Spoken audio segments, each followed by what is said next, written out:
How you guys doing today?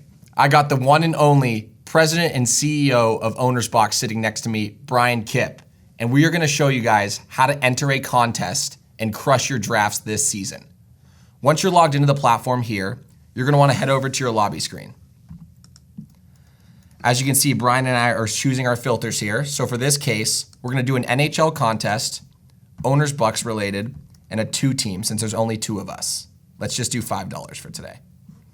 So once you've filtered your select filters, you'll hit the details button here. Once you've done so, you can see the details and scoring breakdown of your pool. Once you choose to enter, click Join Contest. So Brian and I have just joined. As you can see, the bar has filled here. Then you're going to want to hop over to your dashboard.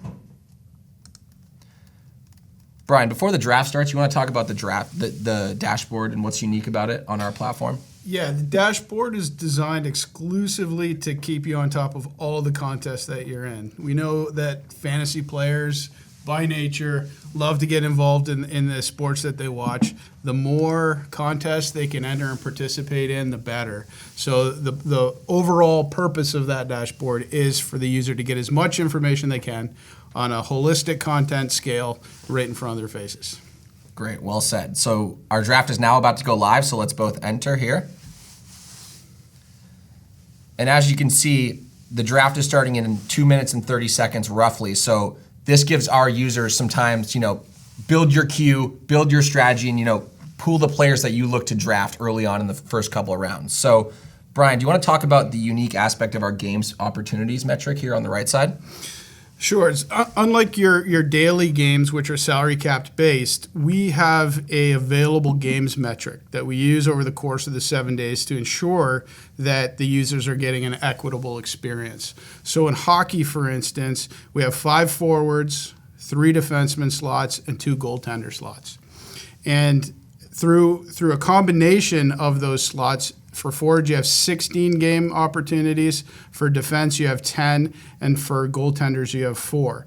And the objective of the draft itself is to select your players so that you maximize those number of available games. So whoever can, over the course of 16 games for forwards, get the most points, they obviously win that aspect of the competition. So in terms of strategy, for NHL specifically, what do you look for, early on in the first couple of rounds? Well, I don't want to divulge too much based on the success that I've had so far, but I typically go after the forward position first.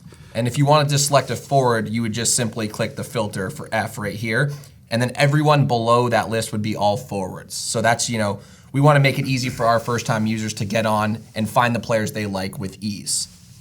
What else we do is really unique is our player card images. So when you find a player you like, such as Nathan MacKinnon here, you simply click his name and you can find all the recent news, projections, and all the data you really need to crush your draft, right? So from my perspective, when I'm looking for a good player, I always look for their next game and also their projections over the course of a week since we're weekly. So do you want to break down how that plays into your, drafting the right players? The nature of being weekly fantasy sports, obviously you have to consider the entire length of the contest when you're selecting a player. So by pulling up the player card here, we've got Nathan MacKinnon's entire upcoming 7-day schedule.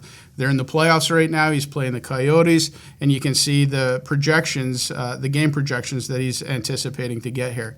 You can I also like to go down to the game log section that gives you the recent history to see how well he's been performing. Fortunately for Nathan MacKinnon, he's relatively consistent against his projections, and he's usually a pretty safe bet. So as you guys just heard, the draft has now begun.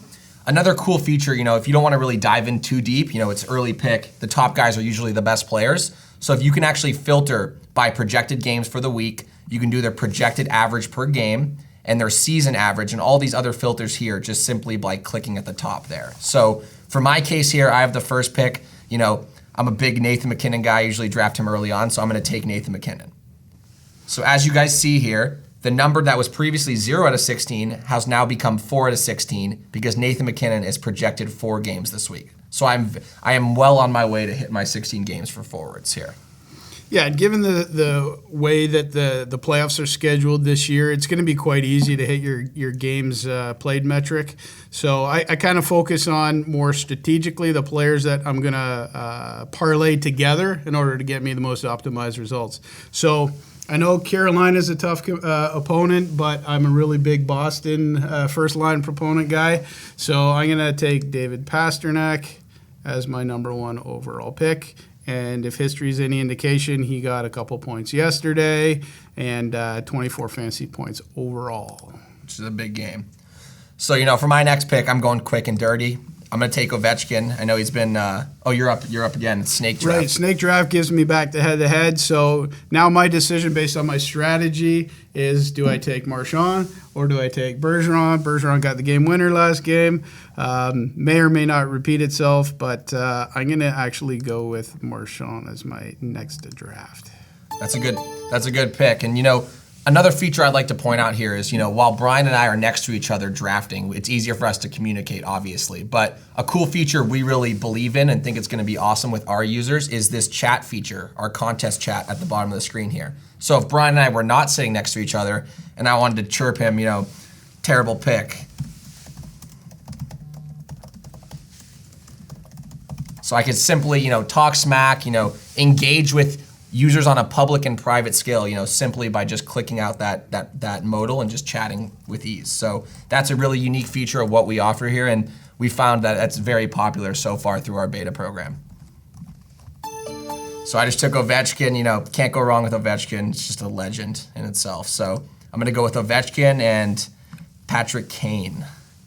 Interesting strategy here. But, for me, I don't know a ton of hockey, but I like to go with forwards early on, and I think a lot of our in-house staff here has done the same as well. So the risk with Kane, obviously, is that, they may get eliminated before you get your game opportunities in there, this being the playoffs. So part of the Ownersbox platform is you have 2 free swaps every week. So in the event that Chicago gets eliminated early and Sandy needs to fulfill a forward game, he can just make that swap. And I'm also well aware at any time throughout the platform, you can click on his name and see his updated schedule as he progresses through the contest. So we want to make it as easy as possible for our users to, hear about the game not happening and make that change quickly. So that's a big feature of this screen here. So Sandy very graciously is allowing me to fulfill my strategy of drafting the entire top line of the Boston Bruins. So I'm selecting Bergeron. You can see in my game opportunities over to the far right here that I'm 12 of 16. So I really only have 4 game opportunities through my remaining 2 forward slots to fill those games. So I could take a less direct approach on the forwards and move towards the more valuable defenders at this stage. And I would be remiss if I didn't draft Mr. John Carlson, who typically puts up points. He's back coming off an injury, posted 9 yesterday. Washington lost, but they're not going to lose. Let's put it that way. I'm going to draft him up.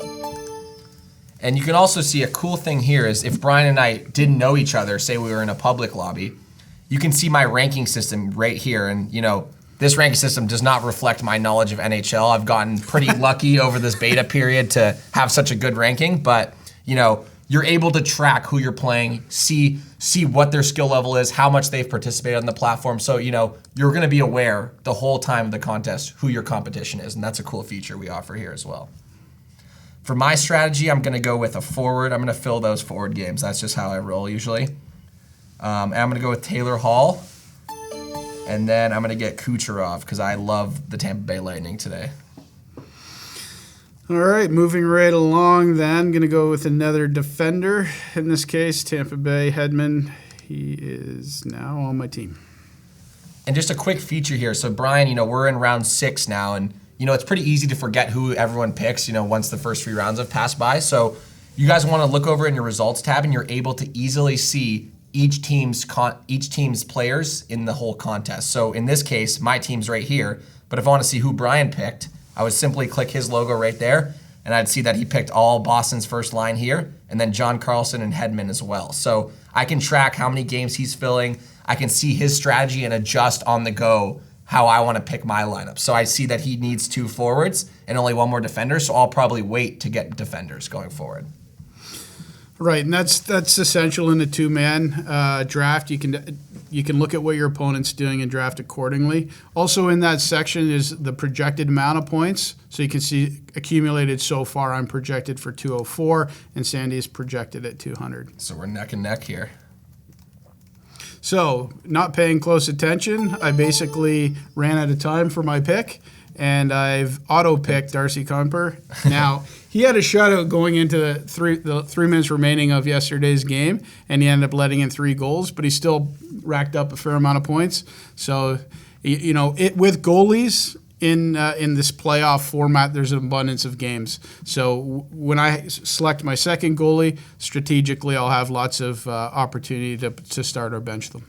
And just another feature here, as I mentioned earlier in the draft, you can build your queue. So while it was Brian's pick, I know it's mine now, but I actually have been building my queue as we go to, fill in my needed position. So I'm going to go with the defender here, and I can draft him right out of my queue. I'm going to take Shea Weber. And then it's my pick again, and I'm already ready to go because I've built my queue ahead of time. And I'm going to take Vasilevsky, the Tampa Bay goalie. So now as you can see, I'm diversifying my lineup here. I got to fill another goalie game and also 2 more defender games. So that's going to be my strategy. As you can see, I have 2 defenders in the queue, so I'm ready to go once Brian's picks have passed. Right, so being my auto pick was taken for me a goaltender last time, I'm going to see if I can focus on grabbing who I want to be the number 1 goalie for myself representing this contest. I know Tuukka didn't have a great performance last time, but stacking my Boston bench is what I think I'm going to do, and I'm going to draft him as my second goalie. There you go. Back to back. All right. I might as well take some more D-men off the board for you. There's still an abundance of them there as well, so you're not going to have any problem filling those spots. But I'm going to take Pietrangelo, and now my defense spots are filled. So now I can see Brian's filled defense. So for my strategy, now that I have 1 goalie spot filled, I'm gonna pick the goalie before I pick defenders. So here's my goalie strategy. I like Vegas. I'm a big Golden Knights fan, so I'm going to take Leonard. I think that's how you say his name. Is that how you say his name? So I'm going to take Leonard here. And I usually, when drafting goalies, I like to look at season average, particularly right here. But, it depends on the position. My strategy is not perfect, but you guys can each easily find your own strategy as you participate in more contests. Got a defender on lock here. I'm going to go with Seth Jones. I'm going to check his schedule. You can see he's got 4 games. So I'm just noticing here that it's going to be red. So if you're ever under your total amount of games per week, it will be red. The numerator will be red. So as you can see, I've filled 4 out of my 10, and I still have 2 slots to fill. So Seth Jones having 4 games this week is perfect. So I'm going to take him. So another feature is once you've built out your queue, you can actually turn on your auto pick here, and it will sequentially work through your queue to pick your players if you have to step away for any reason. That's just a simple toggle here. And I'm going to round out my team with Colorado Avalanche. So they sprung to life at the end of yesterday's game, and I think they're going to carry that momentum into the next one. Rantanen had a beautiful goal, and I'm also going to take Landeskog. So taking those 2, rounded out my roster, you can see I'm projected overall to hit 375. And I'm at 360 projected with 1 slot to go. But for the last pick, I'm going to give you guys a little special sneak peek. I have the mobile app pulled up. So at any time, we want ease of access for our users. So you're able to do pretty much everything on the web that you do on the mobile. So it's, cross-platform. Ease of use is, one of our priorities here. So I have the screen here. I can see, obviously, I'm playing Brian. I can see my projected, and I can also go directly to my matchup, which you'll want to do usually right after your drafts. I found that to be a helpful strategy. Yeah, you check it out. You get the draft results screen that's showing on my monitor right now. And those of you who are observant will notice that there's a little coin that's sitting next to Sandy's team. And a coin toss in our platform is essentially there to break a tie. So from a gamification element perspective, we wanted to have something there. Nobody likes to tie. It's relatively rare, but in the event that there is a tie, what better way to settle the contest than with a coin flip? So that's determined up front. So if at the end of this contest, Sandy and I are tied, unfortunately for me, he's going to take the victory. There we go. And just before we end this, we want to just show you guys a little matchup walkthrough. So if Brian and I just clicked into our matchup, and as you guys can see here, we're on the summary screen, which shows both his and my team as well, and then also all the games and high-level statistics you'll need to know for your contest. In order to actually set your lineup for the week, you're going to want to go over to the left side and click lineup here. This is, one of our most used screens. I always find myself here right after my drafts on a daily basis when I need to make a lineup change. This is pretty much your one-stop shop for that. So do you want to break down the buttons and how those work? Sure. This is the screen that differentiates the weekly platform. This drives the strategy that you're going to deploy and allow the moves that you make influence the outcomes of your matchups. So hockey's relatively straightforward. We've got our 10-man roster here. It's broken down by the 7 days in the contest. And you can see in each of the days cells next to each player their game opportunities.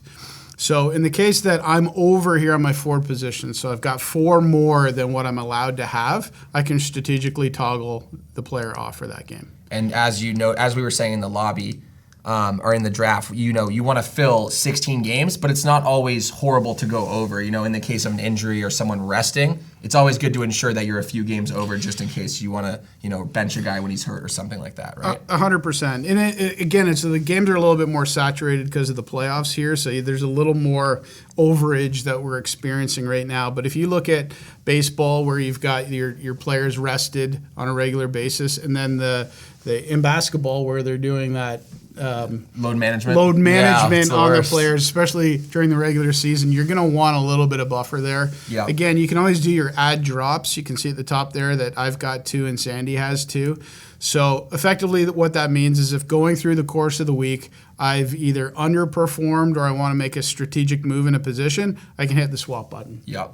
And if the player is in a red status, which means they're injured or not able to play, it's a free drop. Yeah, and that's really important because last-minute injuries happen or last-minute rests happen. So you'll also be notified. We have a full notification system, both on web and mobile, so you'll be easily able to go in and make a change right before the game starts. So that's another big feature as well.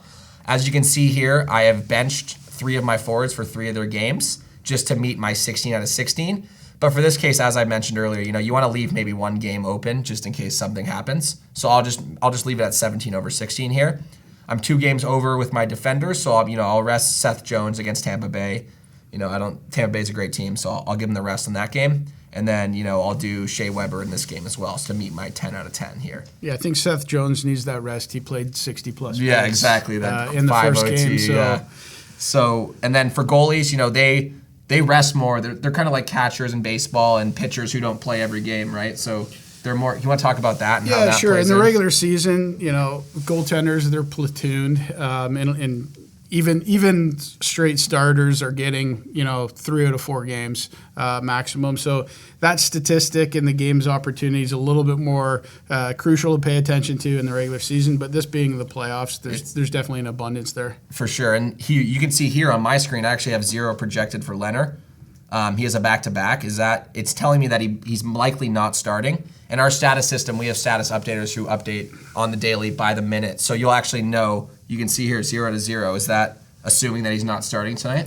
Yeah, you essentially drafted a backup goaltender. Did I? Okay, well, good thing I have Vasilevsky then, because then I'm going to still meet my games, and I'll bench, since he's a backup, I will bench him for, the odd game where Vasilevsky will take his game. So now I've actually benched him for every game, and I'm just going to trust Vasilevsky to take it home. I think that's a solid bet. Solid bet. Thanks for listening. I hope this was helpful. Stay tuned for more future videos like this. Also, our podcast release every Tuesday and Thursday, so make sure you guys tune in. We'll see you then.